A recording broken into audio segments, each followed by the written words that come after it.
Hey, what's up guys? Welcome back. Kellen here again with Droid Life. So OnePlus 7 Pro still in the building. As you guys know, we fully reviewed this phone. We've got links to that up there, down below, everywhere. If you haven't checked that out yet, be sure to read it. We've got a lot of good things to say about this phone. OnePlus's best phone by a mile. I know it's their newest, but they've just done a lot of cool things here that I think a lot of people will appreciate, assuming you can get over the size of it. Anyways, all that aside, we know some of you are starting to order this phone and it's going to start showing up soon. So we want to get you ready for when that moment happens. So we usually do that by offering you, well, the first 10 things to do with your OnePlus 7 Pro. To kick things off here, like we do with most of these first 10 things videos, we're gonna talk about security. So this phone has not only face unlock, but a fingerprint reader, and the fingerprint reader is in the display. Now, I'm gonna tell you to use both, and that's because I don't think this fingerprint reader is all that great. Some may disagree with me on that. Their experience may be different than mine, but I use both because the face unlock is actually really, really fast, and it uses that really cool pop-up selfie camera. So anyway, set up both, and what I'm talking about here is fingerprint reader. Put your finger on there, unlocks it. You can see it was pretty quick there, but I've had some problems with some of my other fingers, like that finger, which was fast there, tends to be slow. Either way, I also, you can see there, have the selfie camera, so that will awaken and ask for my face at all times. So set up both of these, and to do that, we go into settings and we scroll down in here into security and lock screen. And from here, you have lock screen, so you have to set up a pattern password pin. You can't have a swipe or none. That's not secure. Once you do that, you have fingerprint here and face unlock there. Fingerprint, I mean, this is really easy. You just unlock this, say add a fingerprint, and then you start putting your finger on there until it reads it and registers your entire finger. You guys know how that works. So once you have those all set up, and you probably want to do both thumbs, maybe both index fingers, since those are the ones you're going to be accessing the most. From there, I would do face unlock. And to do face unlock, well, I'll remove face and data and I'll re-record it for you. So it says go next, and then you place your phone or your face inside of a circle that's going to pop up, and then it records your face. And now once you record your face, you get to decide how you want that face unlock to work. Auto unlock once the screen is on, or swipe up to unlock. Now the differences there are, well, I'll show you. So if I go ahead and press this button, tap this, you can see it's popped up and ready to unlock. I'm going to jump past that and show you the other way. So the other way is to swipe up to unlock. So if I have that enabled and I tap this, you'll see no camera popped up until I swipe up. Then it pops up. So you get to decide how you want that to work. With that popping up and down, I know some of you might be worried that it could be prone to breaking. So you may want to decide which of those is best for you. So set both of those up. Again, one might be faster than the other, but the face unlock is one of those things I happen to like quite a bit. Sticking with the lock screen though, there's a couple of things to adjust here. So I have it right now set up to tap once brings me this screen that shows clock notifications and then also my fingerprint. You'll notice if I do a double tap, it only brings me to this screen, not my full lock screen. So what you may want to do, I should say the other thing I have enabled is lift to wake. So if it's off like this and I lift it up a little bit, you can see it popped on right there. So I have both of those enabled. There is a double tap to wake, which is a full wake on this phone if you want. So if we go into settings, and it's actually in gestures and quick gestures, there's a double tap to wake. Now you'll notice something, and I'll get a little closer here. If I turn that on, it tells you that that's enabled, and now tap screen to show is disabled. So that was the single tap that showed my fingerprint. So to show you what I'm talking about now, if I just tap here, you can see I can't get that fingerprint screen to show, but I can double tap, and that brings me to this screen, which pops up that and does fingerprint. So if you're relying more on selfie camera for face unlock, you may want to go double tap to wake versus single tap, because a single tap only brings up the black screen with your fingerprint, not the selfie camera. Do you see where I'm getting at here? So you kind of need to decide which security version is for you. I'm going to stick with this one personally, just because I think it works a little bit better. And now that we're all secure, I'm going to pop into settings. We're going to talk about display setup. So in settings, and if we go into display, whole bunch of stuff in here to talk about. Number one, you have a night mode on this. Night mode is always worth setting up. I'll just show you. If I turn it on manually, turns my screen in sort of this amberish color. So you want to use this at night. Removes the blue light from the screen and is better on your eyes and all of that stuff. And you can adjust how warm you want this as well. I kind of like it all the way cranked. Set a schedule though, or just manually turn it on. It's completely up to you, but definitely set that up. Reading mode is one of those unique features to OnePlus phones. And essentially what it does is it turns your phone into a grayscale that might be better for reading something. So if you read a lot of books or magazines or news on your phone, reading mode might be something you want to enable, and you can manually turn it on. You can also have it automatically turn on depending on apps. So like Google News, for example, maybe you read a lot of stuff through Google News. You want this to launch every time you open Google News. You would just, select it in here.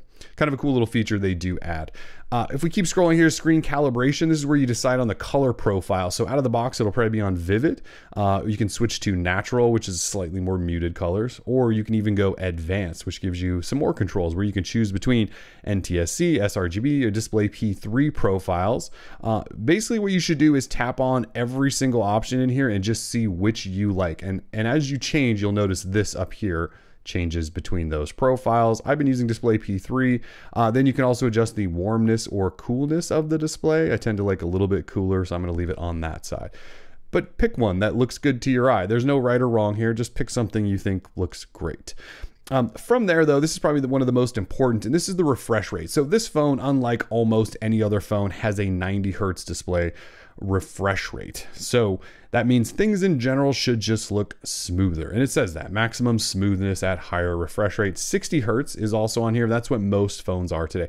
The Galaxy S10 is not even 90 Hertz. The only phones that are 90 Hertz or above are gaming phones. And because when you're playing games, you want a higher refresh rate. So like the Razer Phone 2, I think there's some Asus phones that are, but those are mostly gaming phones that all look sort of silly. This phone has 90 Hertz and it's a normal person phone, I guess. So turn that on to get the smoothest experience. It will hit your battery somewhat. If you want to lengthen your battery out, you can always toggle to 60 Hertz. And there's no way for it right now to like dynamically switch between the two depending on apps and all of that stuff. And maybe we'll get there one day. Right now you just have to decide, do I want 90 or 60? And if you decide you want to switch between those in the middle of the day, you have to go in here. I will tell you that, and this won't be able to pick up on camera probably, but from here, if I'm scrolling here at 90, and then I go back and switch to 60 and come over here and scroll, I notice a difference in there. It's just a little more jumpy when I'm on 60 versus 90. And so I think you will be able to tell a difference, but either way, play with it. And if you want more battery, switch it down to 60. All right, so if we keep scrolling here, here's ambient display. So this phone does not have an always on display. And these are some of those options like pick up your phone to have the thing show the clock notifications, your fingerprint reader. There's that tap to show, which is now off because I turned on double tap. Some things to play with here. You can change your clock style on this into a couple of different things. None of them are all that great. And that's pretty much it. This one's important though. You want to have it light up every time you get new notifications. And then the final thing I'll show you is in theme. OnePlus does include a couple of themes. There is a light theme, which looks like this. And if I swipe this down, you get a light notification area. And you can also change the accent color if you want to. There is also a dark theme, which goes to black. So if you want this to be black and potentially save you some battery, there's that as well. I run the colorful theme because it's sort of a mixture of the two. A lot of stuff is white, but you get a dark notification area. So up to you what you want to use there. But those are certainly some display settings you should think about looking at. From there, we're going to back up one screen and go into sounds and vibrations, still in settings here. So there's a bunch of sound settings you may want to look through. Obviously, you've got your 3 sliders up here to adjust between ring, media, and alarm volumes. Your do not disturb settings are in here. You should probably set up some sort of do not disturb so maybe at night you're not getting bugged by unwanted notifications. But you'll find in here Dolby Atmos settings. So this phone is Dolby Atmos certified. You can have dynamic, movie, or music profiles. Again, I'll let you decide what you want to do there, but those are your settings there. You can have some special things happen when you plug in earphones or attach earphones, like auto play music from where you last left off. Have it answer with speaker calls, that sort of thing. Those are in there. But if we go down here, there's kind of some cool things. So I'm actually going to turn my volume back on, and you're not going to be able to notice this probably on camera, but there's a new haptic engine in this. So the vibrations you feel as you move around your phone, get vibration notifications, ringtones, and that sort of stuff.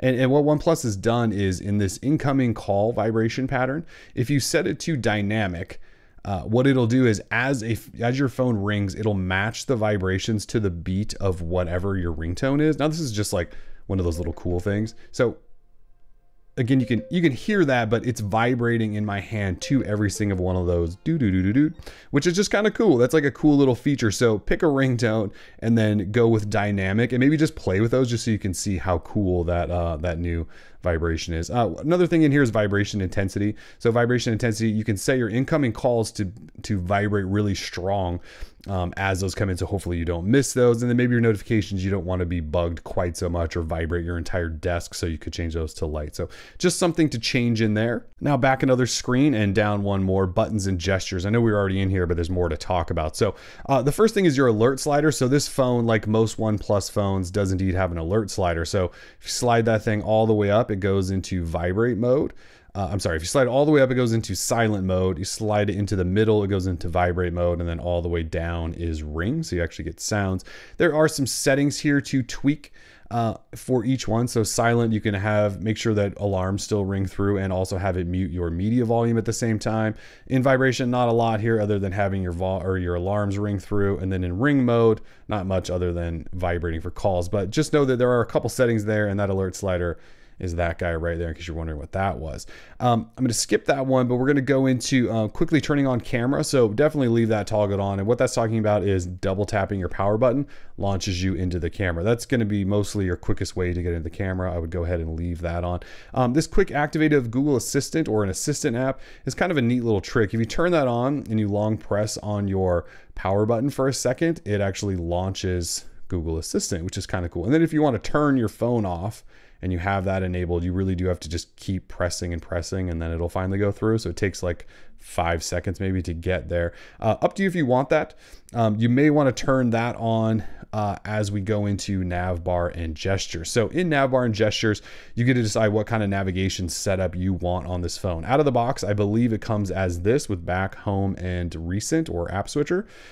That's sort of the standard default of Android, but OnePlus includes 2 more. There is a back home setup, which is kind of like the Pixel setup, where you can swipe up on here and that gets you into your app switcher. You can swipe around here to get into other apps, and then there's a back button, obviously. And then the third one is navigation gestures, and there are no navigation now. So it's a swipe up and hold, and that gets you into your app switcher. It's a swipe up just to go home.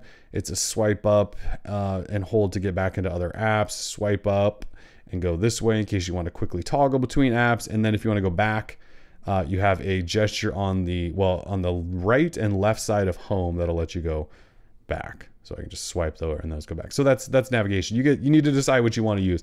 The gestures are kind of the more modern version that everyone's sort of leaning towards. The back home is Google's sort of test that they did with Android Pie, which may be going away soon. And then you have the traditional Android setup. If you choose one of these top 2, you do get some extra features. So this area up here highlights when you have these top 2 selected, and those are customizations. So what what OnePlus is letting you do is decide like what long presses do on here, and even a long press on the back button. So like, let's say on the home button, I want to have a double tap, turn my screen off. Okay, so it's kind of a quick little shortcut, right? So if I just tap on that, screen off, right? You can also change it. So if I don't want long pressing to be assistant, you could have that be open shelf or open and close a menu or something like that. So you have some customization you can do there. Again, you can do that with these 2 options, not navigation gesture. But anyway, there's a lot of stuff in this navigation area that you're going to want to check out. As far as quick gestures go, some cool stuff in here too, like 3-fingered screenshot. If you have that turned on, you just swipe 3 fingers on your screen, it goes ahead and takes a screenshot for you.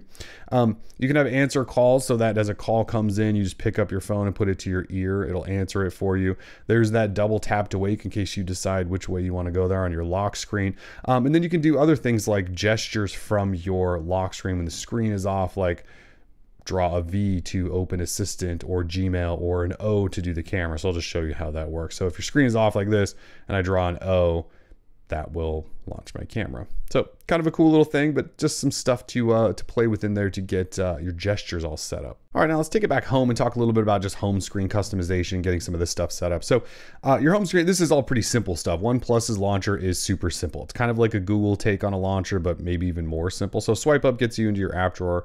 You know how that works. If you want to grab an app and drag it onto a home screen, you just long press and drag it. If you want to make a folder, you just put 2 apps on top of each other. This is pretty standard Android stuff.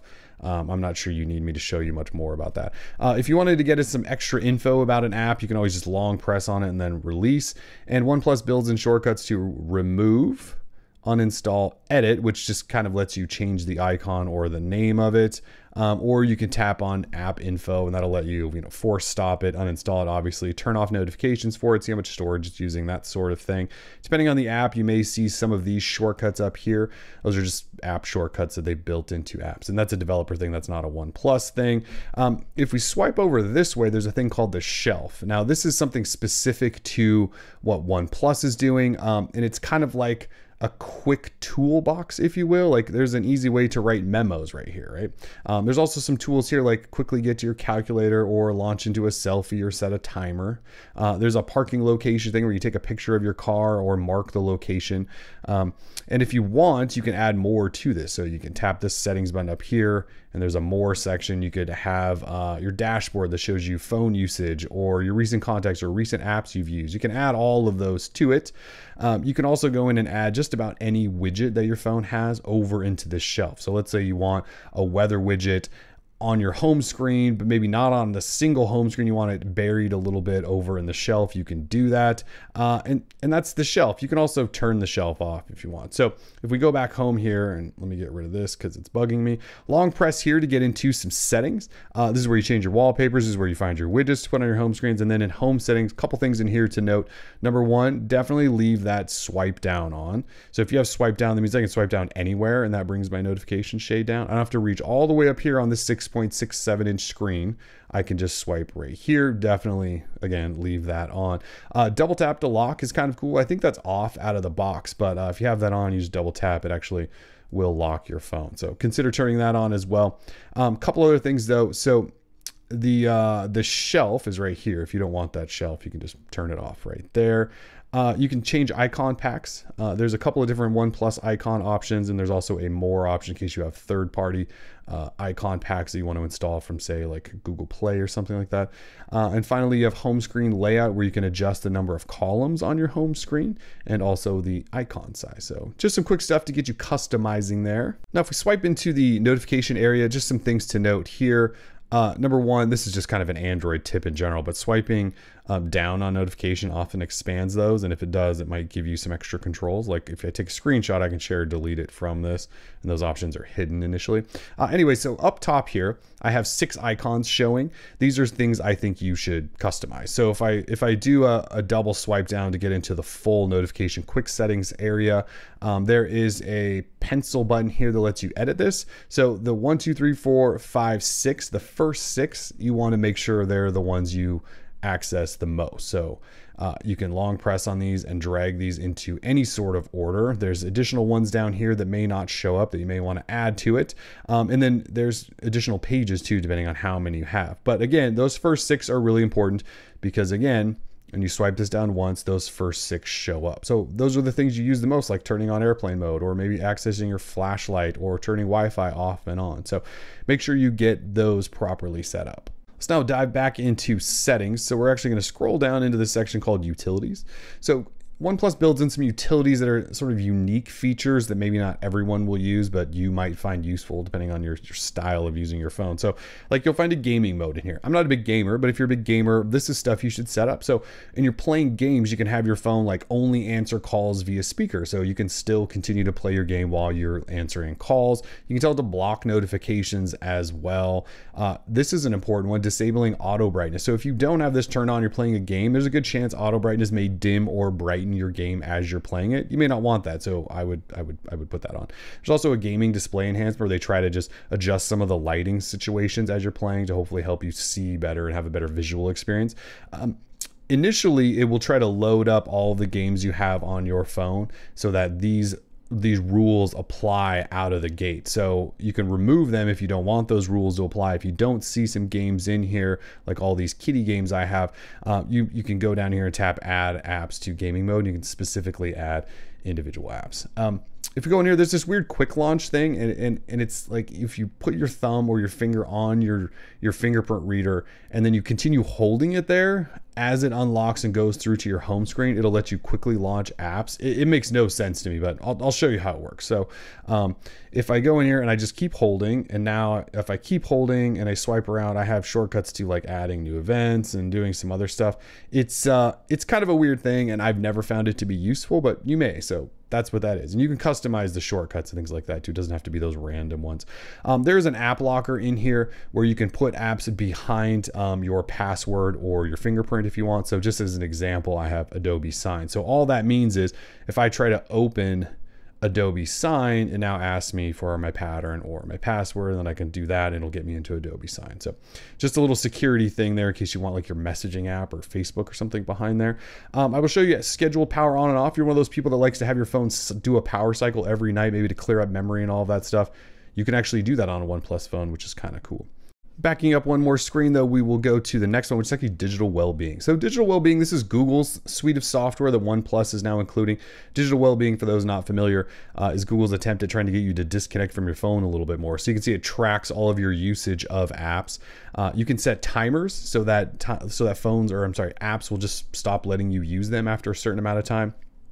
There's also a setting called wind down here, which turns your phone into grayscale to hopefully annoy you into putting your phone down. So the point is here, show you how much you're using Twitter, let you set limits on using Twitter or YouTube or whatever, and then annoying you into putting your phone down. What I will say is decide if that sounds like something you care about. And the reason I say that is because there's somewhat of a controversy brewing right now around digital well-being, where Google Pixel phone owners are thinking or realizing or discovering or something that by turning digital well-being off, they're seeing a performance boost. Now, this phone doesn't have any performance issues, but let's say you do think there is a performance issue. You may want to turn this off. And by doing that, you tap on the menu up here and say turn off usage access, and then confirm that. And then in here, tap on it and then take away that usage access, and it'll stop sort of tracking all of that usage access. And then that takes away some of those cool pie charts. But that's kind of a thing. So anyway, just decide if that's something you want to do. And finally, then let's go into the camera just to show you a couple of things. So double tap, that will launch the camera. I mean, there's a camera app too, but that's the quickest way to do it. So in the camera app, a pretty simple camera app for the most part. Down here, you've got your different modes, which you can see laid out there. So I'm in photo mode now, but I can go into portrait mode if I want. There's a night mode over here. I can also swipe across the screen to get to these different modes. That'll get me over to maybe even video mode. Swipe back, get to photo. So that's a quick way to jump between different modes. If I swipe up in this black area, it actually shows me more stuff. So you'll notice Pro, time-lapse, panorama, slow motion are also available, and this is the way I access those. You can just tap on those and it'll let you into those. There's a settings button down here in case you want to customize anything. So you can actually customize those modes. Like let's say you want Pro mode instead of portrait mode, you could add that right here. You can say, hey, I want Pro mode to show up and I want it to be the first one. So now Pro mode's right there. Some other things in here, storage location data. It's up to you if you want your photos to basically be tracked with map data. There's a quick capture option. So if you double tap on that button and this is on, it'll take a picture immediately. So rather than waiting for you to hit a shutter button, it'll just try to take a picture. It's basically the quickest way you could take a picture. I always like to turn a grid on. Definitely turn off this watermark if it's on. I don't know why you would want OnePlus watermarks on all of your photos, but there's a histogram in here and some other stuff too. So just some of those quick settings. As you're in each different setting here, you'll notice some settings up top. So you can choose the ratio or resolution. You can set a timer, and here's your flash controls just from photo. If I switch over to video, you'll notice those change. So this is where I would choose my video resolution. 4K 60 frames per second, 1080 60 or regular 1080. And if I switch over to like even Pro, you still have some options up here. I can shoot in RAW if I want to. So lots of stuff to play with depending on the mode you're in. You'll notice these three buttons right here. So you have three cameras on the back, three of them. So when you're in the center here, you have, it says 1x there, and then there's a single tree over here and three trees over there on the left. So when you're in the middle, you're shooting with the 48 megapixel camera that drops everything down to 12 megapixel. That's sort of your standard shooter you'll shoot most stuff in. If I tap on the single tree, that's the 3x zoom telephoto at work. And over here, the 3 tree is the super ultra wide. So just tap between those. That's how you get between your different zooms. If I tap on this again when I'm in a mode, it lets me adjust zoom further. So the 2 trees, I can tap on that as well. And you can kind of scroll then between to adjust zoom. See how that works? So you can kind of do it that way as well. For the most part, though, that's the camera. And that is our first 10 things video. In fact, I think there was only 9 categories, so I apologize if you feel like I'm cheating you guys, but we talked a lot. So more comments and questions, let us know. Again, read that OnePlus 7 Pro review. We are Droid Life. Peace.